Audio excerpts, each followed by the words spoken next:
Next up is Doug. Love the team name. Blow a breeze on my woodhead. That's pretty clever. I like that. Drew Brees and Marshawn Lynch, your keepers. Very solid. I think Drew Brees will actually play better than he did last year. Less turnovers at least. And Marshawn Lynch, I think he's got one more solid year in him. You know what you're getting with him. I also like the Joseph Randall pick.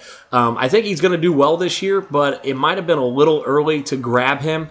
Overall, though, I can't be too mad. But the only thing I am concerned about is the depth of your running backs, as you only have Danny Woodhead and Denard Robinson. Robinson, I don't think is going to be a factor this year unless an injury happens. And Woodhead in a PPR, he'll be a nice guy to be able to plug in there. So as barring injury, you might be all right. Wide receiver wise, it's kind of the wide receiving core of everybody, that everybody forgot about. Vincent Jackson, yeah, he's still there in Tampa. He'll probably have an okay season, but it's going to be tough with Jameis Winston at the helm. Keenan Allen, he's a solid player, but, he was the 30th best wide receiver last year, and I don't know if he's going to do much more. He had a breakout rookie year, and then he's kind of fallen off the table, so this is kind of his need to prove it.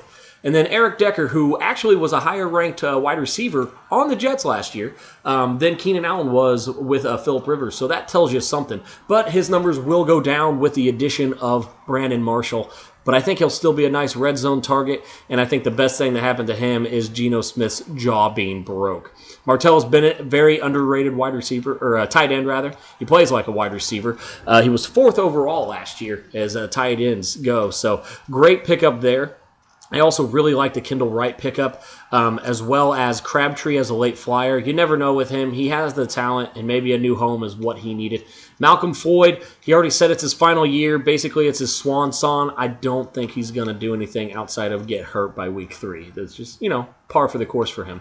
And then Josh Hill, it's the jury's out with him. They don't know if he's going to be the guy or if it's going to be Ben Watson or even if they'll have a tight end. Before Jimmy Graham, they really never threw to the tight end, if you remember. Basically, that was Marquez Colston that was really their tight end go-to guy in the red zone. So I'm curious to see if they actually stick with the tight end or if they avoid that completely. I love the Rams defense. They're really good, and I think they're going to be better this year than they were last year, which is saying a lot because they were phenomenal.